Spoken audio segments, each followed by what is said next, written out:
ہم دیویوں دیوتاؤں کی پوجا نہیں کرتے اور کر ہی نہیں سکتے، لیکن قرآن مجید نے کہا کہ جو ہمارے غیر مسلم بھائی، جو ہمارے ہمسائے دیویوں اور دیوتاؤں کی پوجا کرتے ہیں، ہم ان کو برا بھلا رکھیں تاکہ ان کی دل آزاری نہ ہو، ان کے جذبات مجبور نہ ہو۔ اس لیے ہم حکومت سے مطالبہ کرتے ہیں کہ ایک ایسا قانون مذہب کی، مذاہب کی، تمام مذاہب کی مقدس شخصیتوں کی توہین کے سلسلے میں گورنمنٹ کو لانا چاہیے، جس میں اس کو سنگین جرم مانا جائے۔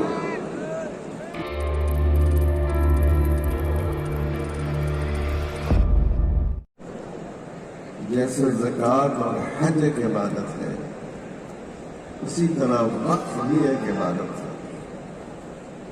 رسول اللہ صلی اللہ علیہ وسلم نے اشارہ فرمایا کہ جو مالی عبادت ہوتی ہے، جس میں مال کے ذریعے عبادت کی جاتی ہے، وہ دو طرح کی ہے۔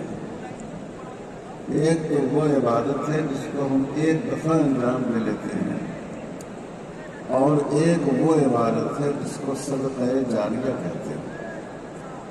عبادت کی جاتی ہے اور اس عبادت کا اثر ہمیشہ قائم رہتا ہے، اور عبادت کرنے والے کو اس کا ثواب ملتا رہتا ہے۔ اس عبادت کو سب سے پہلے خود رسول اللہ صلی اللہ علیہ وسلم نے کیا ہے۔ جب آپ مدینہ منورہ تشریف لائے تو مسجد نبوی کی تعمیر کے لیے آپ نے ایک زمین خریدی۔ لوگوں نے اپنی طرف سے زمین کی پیشکش کی، لیکن آپ نے فرمایا سامنونی بالحائط، تم اس باغ کی قیمت لگاؤ، اور آپ نے اپنی جیب خاص سے اس کی قیمت ادا فرما کر اس زمین کو حاصل کیا، اور آپ نے اس کو ایک ملٹی پرپس وقت بنایا۔ وہاں مسجد میں نماز ہوتی تھی 5 وقت کی۔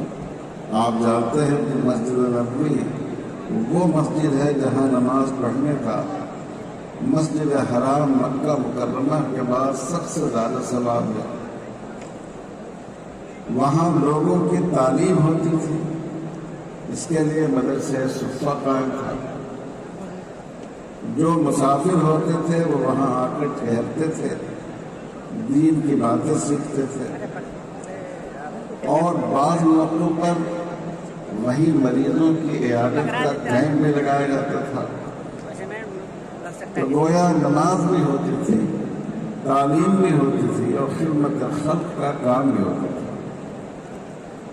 یہ اسلامی تاریخ کا پہلا وقت تھا جو خود رسول اقدس صلی اللہ علیہ وسلم نے فرمایا۔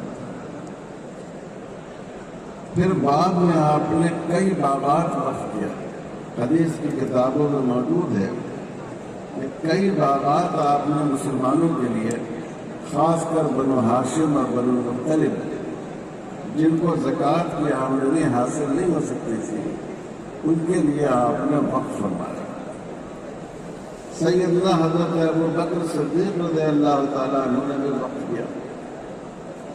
حضرت عمر فاروق رضی اللہ تعالیٰ عنہ نے وقف فرمایا، اور ان کی ایک بڑی زمین یمبو کے مقام پر تھی، اس کو انہوں نے وقف کر دیا۔ سیدنا حضرت عثمان غنی رضی اللہ تعالیٰ عنہ دولت مند مرفع الحال صحابہ میں تھے، انہوں نے بہت سارا وقف کیا، کنواں بھی خرید کر وقف کیا۔ سیدنا حضرت علی مرتضیٰ رضی اللہ تعالیٰ عنہ حضور صلی اللہ علیہ وسلم کی خدمت کی وجہ سے ان کو کمائی کا، کسب معاش کا مستقل موقع نہیں ملتا تھا، لیکن انہوں نے بھی اپنی بعض زمینیں دینی مقصد کے لیے وقف فرمائی۔ تو یہ حضور صلی اللہ علیہ وسلم کا عمل ہے، اور یہ صحابہ کا ایک متوارث عمل ہے جو صحابہ کرام نے کیا ہے۔ میرے بھائیوں اور بزرگوں، عبادتیں جتنی ہو وہ سب اہم ہیں، حضرت ابو بکر صدیق رضی اللہ تعالیٰ عنہ کے زمانے خلافت میں حضرت ابو بکر صدیق کے زمانے خلافت میں بعض لوگوں نے زکوٰۃ دینے سے انکار کر دیا۔ آپ نے فرمایا کہ جو لوگ نماز اور زکوٰۃ کے درمیان فرق کریں گے، نماز پڑھیں گے اور زکوٰۃ جو دوسری عبادت ہے اس کو نظر انداز کریں گے، میں ان سے جہاد کروں گا۔ تو یاد رکھنا چاہیے وقف کوئی عام لین دین کا مسئلہ نہیں ہے، کسی نے کسی کو زمین دے دی اور کسی نے قبول کر لی، یہ اللہ تعالیٰ کی عبادت ہے۔ جیسے نماز ہماری ایک عبادت ہے، اگر کوئی ہم کو نماز سے روکے اور نماز میں رکاوٹ بنے تو ہم برداشت نہیں کر سکتے ہیں، اسی طرح زکوٰۃ بھی ایک عبادت ہے اور اسی طرح وقف بھی ایک عبادت ہے۔ اس لیے میرے بھائیوں اور بزرگوں، یہ دین کا نہایت اہم عمل ہے اور مسلمان کسی قیمت پر اس میں کسی کمی اور کمزوری کو گوارا نہیں کر سکتا۔ اب جو وقف کا قانون، وقف میں جو ترمیم کی کوشش کی جا رہی ہے، یاد رکھیے یہ بہت ہی خطرناک ترمیم ہے۔ خدا نخواستہ اگر یہ قانون بن گیا تو ہماری مسجدیں، ہمارے مدرسے، ہماری عیدگاہیں، ہمارے قبرستان، ہمارے شیعہ بھائیوں کے امامباریں، درگاہیں، یہ سب کا سب ان کا وجود خطرے میں پڑ جائے گا۔ اس لیے یہ بڑی اہم لڑائی ہے اور پوری قوت کے ساتھ ہمیں اس لڑائی کو لڑنا ہے، اور جو کچھ ملت کے قائدین جو آواز دیں اس آواز پر لبیک کہنا ہے۔ میرے بھائیوں، انشاءاللہ فضیل ایوبی صاحب آپ سے تفصیل بیان کریں گے، لیکن اس قانون کا ایک خطرناک پہلو یہ ہے کہ وقف بائی یوزر کا ایک قانون پہلے سے ہے۔ اگر کوئی چیز مسجد یا قبرستان یا عیدگاہ کے طور پر استعمال ہوتی آئی ہے تو اس کو مسجد ہی مانا جائے گا، اس کو قبرستان تسلیم کیا جائے گا، اس کو عیدگاہ تسلیم کیا جائے گا۔ اور یہ صرف مسلمانوں کے لیے نہیں ہے، ہمارے برادران وطن کے لیے بھی ہے کہ اگر کوئی جگہ طویل عرصے سے مندر کے طور پر، تیرتھ استھان کے طور پر استعمال ہوتی آئی ہے تو ان کی اس حیثیت کو تسلیم کیا جائے گا۔ اب یہ قانون اتنا خطرناک ہے کہ جو چیز صرف استعمال کی بنا پر کسی وقت کو نہیں مانا جائے گا، اس کے لیے ڈاکومنٹ پیش کرنا ہوگا، گورنمنٹ ڈاکومنٹ مانگے گی۔ آپ سوچئے دلی کی جامع مسجد 400 سال پہلے بنی، آج اگر کوئی آپ سے اس کا ڈاکومنٹ مانگے، اس کے دستاویز مانگے، کیا اس کا دستاویز دینا ممکن ہے؟ حیدرآباد میں مکہ مسجد ہے، قطب شاہی دور کی ہے، وہ بھی تقریباً 300-400 سال پہلے کی ہے۔ اگر کوئی شخص، حکومت آج یہ کہے کہ آپ ثبوت دیجئے کہ کیسے اس کو مسجد مانا جائے، ہم آپ اس کا ثبوت فراہم کر سکیں گے؟ نہیں کر سکیں گے۔ ہمارے بڑے بڑے مدرسے ہیں، قدیم مدرسے ہیں، دارالعلوم دیوبند ہے، ماشاءاللہ 150 سال اس پر گزر چکا ہے، اور بھی اس کے قریب العمر کئی مدرسے اس ملک میں موجود ہیں۔ اس زمانے میں لوگ زبانی عطیہ دے دیتے تھے، مدرسہ بن جاتا تھا، تعلیم کے لیے اس کا استعمال ہونے لگتا تھا، عوام بھی اس کو مدرسہ تسلیم کرتی تھی اور حکومت بھی اس کو مسلمانوں کی ایک تعلیمی پراپرٹی تسلیم کرتی تھی۔ آج فرض کیجئے کہ ایک ایسے قدیم اداروں سے اگر دستاویز مانگا جائے تو اس کرنا کتنا دشوار ہوگا۔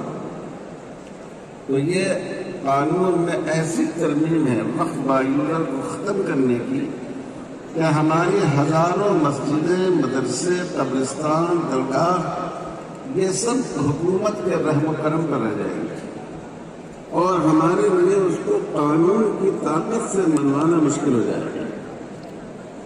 دوسری بات یہ ہے کہ ایک خاص قانون وقت کے ساتھ رکھا گیا ہے، لمیٹیشن ایکٹ کا۔ حکومت کے قانون میں بہت سی زمینوں پر ایک مخصوص مدت تک اگر کوئی شخص قابض ہو تو وہ اس کی ملکیت سمجھی جاتی ہے، لیکن کچھ چیزوں کو اس سے مستثنا کیا گیا، ان میں وقف بھی ہے۔ وقف پر ناجائز قبضہ کتنا بھی قدیم ہو، کتنا بھی پرانا قبضہ ہو، اس کے قبضے کی وجہ سے اس کو قابض کی ملکیت نہیں سمجھا جائے گا۔ وقف بورڈ اپنے کاغذات کے ذریعے، اپنے دلائل کے ذریعے سچائی کو ثابت کر سکے گا، زمین واپس لے سکے گا۔ اب جو قانون میں ترمیم کی گئی ہے اس کے مطابق یہ جو مستثنا کیا گیا تھا وقف کی زمین کو، اور بھی بہت سی چیزیں اس سے مستثنا ہیں، سرکاری زمینیں بھی مستثنا ہیں، یہ صورتحال ختم ہو جائے گی۔ گویا جو ناجائز قابضین ہیں ان کو اور تقویت پہنچائی جا رہی ہے، ان کا حوصلہ بڑھایا جا رہا ہے اور وہ ایسی جائیدادوں پر قابض ہو جائیں گے۔ ہندوستان میں جتنے مذہبی مقاصد کے لیے جو املاک ہیں ان کے لیے ان اداروں کے قانون موجود ہیں کہ اسی مذہب کے ماننے والے اس کا انتظام کریں گے، گردوارہ کا سکھ کریں گے، مندروں کا ہندو بھائی کریں گے، یہ عیسائی بھائی وہ اپنے اداروں کا کریں گے۔ لیکن اس قانون میں آپ دیکھیں کتنی بڑی زیادتی ہے کہ وقف جو خالص ایک اسلامی ادارہ ہے اور مسلمانوں کا نہیں ہے بلکہ یہ ایک عبادت سے جڑا ہوا ادارہ ہے، اس کو اس میں اس کی مینجمنٹ میں، اس کی انتظامیہ میں مسلمان ہونے کا شرط ختم کر دی گئی ہے۔ وقف کونسل میں ایک اچھی خاصی تعداد غیر مسلم لوگوں کی ہو سکتی ہے، وقف بورڈ میں بھی غیر مسلم بھائیوں کی ہو سکتی ہے، وقف آفیسر کے لیے بھی مسلمان ہونے کی شرط ختم کر دی گئی ہے۔ آپ سوچئے، اور 2 غیر مسلم تو لازمی طور پر اس کے ممبر بنائے جائیں گے۔ آپ غور فرمائیے کہ اگر آپ کی مسجد ہو، آپ کا مدرسہ ہو، آپ کا عیدگاہ ہو، آپ کی کوئی مذہبی پراپرٹی ہو اور اس کا انتظام غیر مسلم بھائیوں کے ہاتھ میں ہو، تو کیا وہ ان اداروں کا تقدس اور ان کی عظمت اور اس کے مقاصد کو قائم رکھ سکیں گے؟ تو میرے بھائیوں، اتنا خطرناک یہ ترمیمی بل ہے کہ اگر خدا نخواستہ یہ پاس ہو گیا تو ہمارے لیے ملک بھر میں جو ہماری دینی شناخت اور دینی مقاصد کی پراپرٹیز ہیں وہ سب ان کا وجود خطرے میں پڑ جائے گا۔ اور پھر آپ دیکھیں کہ یہ زمینیں ہم حکومت کی دی ہوئی نہیں ہیں، یہ ہمارے آبا اجداد کی ہیں۔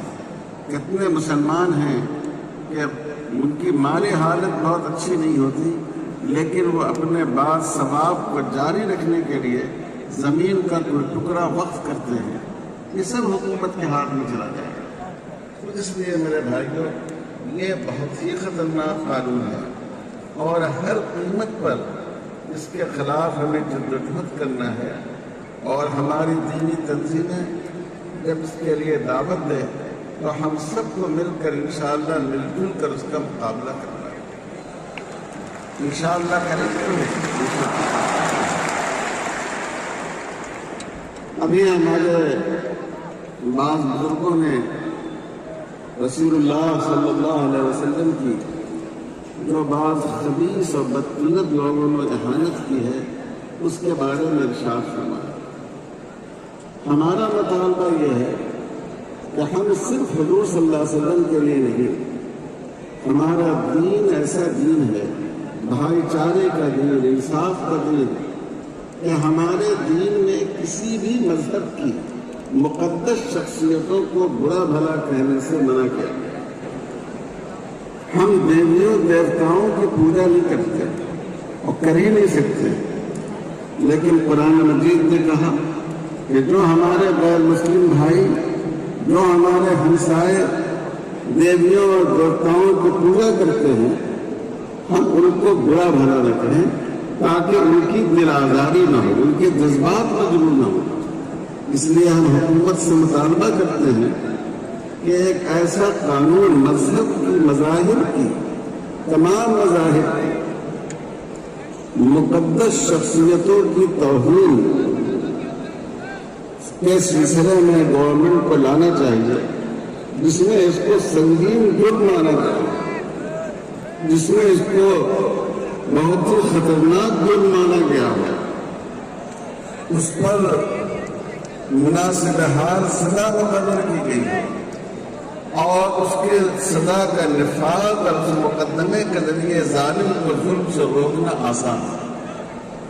ہم کہتے ہیں ہم تو محمد رسول اللہ صلی اللہ علیہ وسلم کی ذات ایسی ہے، مسلمان تو یہ سمجھتا ہے کہ اگر ہمارے جسم کا ایک ایک قطرے لہو بھی آپ پر قربان ہو جائے تو تم، لیکن ہمارا سینہ اتنا کشادہ ہے کہ ہم کہتے ہیں کہ اس قانون میں ایسی چیزیں لانی چاہیے اس ملک کی بڑی مذہبی اکائیوں کے بارے میں، ہندو مذہب کے مقدس شخصیات، مسلمانوں کی، سکھوں کی، عیسائیوں کی، کہ اگر کوئی آدمی اس کی اہانت کرے گا تو اس کو ایک سخت سزا دی جائے گی، اور وہ مقدمہ ایک مختصر مدت کو تعین کی جائے کہ 1 مہینے میں 2 مہینے میں فاسٹ ٹریک عدالت کے ذریعے اس کو فیصل کیا جائے، تاکہ لوگوں کے جذبات مجروح نہ ہو۔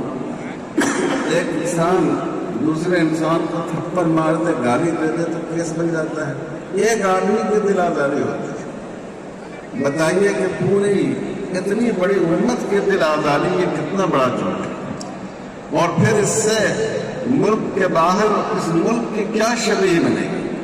ہندوستان کی جو خصوصیت ہے اور جو خوبی ہے وہ سیکولرزم ہے، مذہبی رواداری ہے۔ جب یہاں مذہبی رواداری ختم ہو جائے گی اور مذہب کی مقدس شخصیتوں کو برا بھلا کہا جائے گا، حکومت اس پر کوئی کارروائی نہیں کرے گی بلکہ پیچھے سے اس کی پیٹھ ٹھوکے گی، تو آپ سوچئے کہ دنیا کے دوسرے ملکوں میں ہمارے ملک کا چہرہ کتنا داغدار ہو۔ اس لیے ہم صرف اپنے دین سے محبت رکھنے والے مسلمان ہی کی حیثیت سے نہیں، بلکہ اس ملک سے محبت رکھنے والے ایک بھارتی شہری کی حیثیت سے بھی مطالبہ کرتے ہیں کہ حکومت کو اس سلسلے میں سخت قدم اٹھانا چاہیے۔ میں بہت شکر گزار ہوں جمعیت علماء ہند کا کہ اتنے بڑے مجمع اور اتنے اہم پروگرام میں مجھے شرکت کی دعوت دی گئی۔ وآخر دعوانا الحمدللہ رب العالمین۔